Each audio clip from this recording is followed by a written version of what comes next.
The first thing you want to do is, of course, get to the Twilight Forest. It's very actually simple to get there. Go 1, 2, 1, 2, fill it with water, then surround it with flowers. Doesn't matter which flowers. Oops. I'm going to use daisies, just like that. Okay, once you've surrounded it with flowers, we're then going to get a diamond and chuck it in. And it'll be pretty obvious if it's worked, by the way. I'm just going to get a diamond, throw it into the pool, lightning will hit it, and now you have a portal to the Twilight Forest. And there we go. Now I'm going to use my portal I made earlier, and now we can jump in. Don't worry, you will be able to get back without having to take another diamond with you. A portal on the other side will be there waiting for you. So now we're in the Twilight Forest, and our first goal is going to be to make a magic map. Can you see on this page here, on this map, that we've got little icons of, near my cursor, there's a Naga, there's the Lich, there's all these different bosses that we're going to do, because it's actually gated between doing bosses in a certain order. So there's like a campaign story progression, if you will, to the Twilight Forest. And that is why the map is so useful. Before we get into that, though, there's a few other little things I want to show you.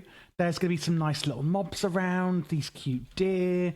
There's some new cool trees, as you can see, and these like cicadas that are really cool that you can take with you back home and use as a little mini light source. These crazy big trees, things like that. Okay. There's also going to be things like these mounds that you will see. And if you dig through this ore mound, what you're going to see is very lovely, an insane amount of ores beneath it. This is absolutely phenomenal. There are lots of spawners down here, though, and mobs, so do be careful. But really, really cool for getting lots of ores. So there's some really cool structures like that around. So to make the magic map, you're going to have to make a blank magic map. And that's going to need a magic map focus. The magic map focus is some glowstone dust, some torchberries, and a raven feather. In order to find ravens, you want to just explore a little bit until you find these obsidian pillars. Around the obsidian pillars, you will find ravens. Kill the ravens, they drop raven feathers. There's one here. There'll be a few of them, like kind of dotted around these obsidian pillars. And these are really quite common. Torchberries you will find underground. So, for instance, there's this cave network here. And as you can see, we can already see the torchberries. You could just harvest these and get them. And then you make a magic map focus with the torchberry, the raven feather, and the glowstone dust. Surround it with paper. Ta-da, you've got a blank magic map. Just like a normal Minecraft map, as you walk around, this map will fill out. So what's the first thing we want to find? Well, it's the Naga. This is the first boss we are going to defeat in Twilight Forest. You may also find these cool hedge mazes on the way, have some spawners in, depending on what other mods you've got in, like looter, etc. You may have some treasure chests in here. I'm playing this in ATM, so obviously, you know, this may be a bit different if you're playing a different pack, but these hedge mazes are really cool and full of treasure as well.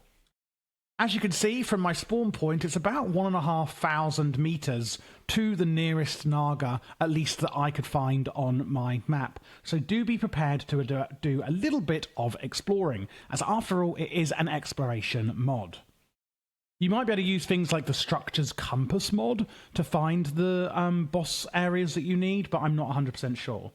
Now, once you get close, as you can see at the top of my screen, it says Naga, and what you're looking for is this big old courtyard. It's basically from the old Nokia games, Snake. I would recommend Netherite gear, Diamond with some modded stuff. You're going to be absolutely fine. It's not the hardest boss to do in the world. Now, I am in creative. You could just basically dig through the walls of the courtyard, and you can hit it. Basically, you can try and hit its head, I think is better. And it will kind of lunge at you. Using a shield is going to be very useful. I mean, this is just a basic Netherite sword, and you can see how much it's hurting it. This has no sharpness, nothing on it. So, you know, it's not really a massive deal. Now, these little blocks on the end of it will actually break off the more you damage it. As you can see, it's getting a lot shorter. So the fight technically will get kind of easier.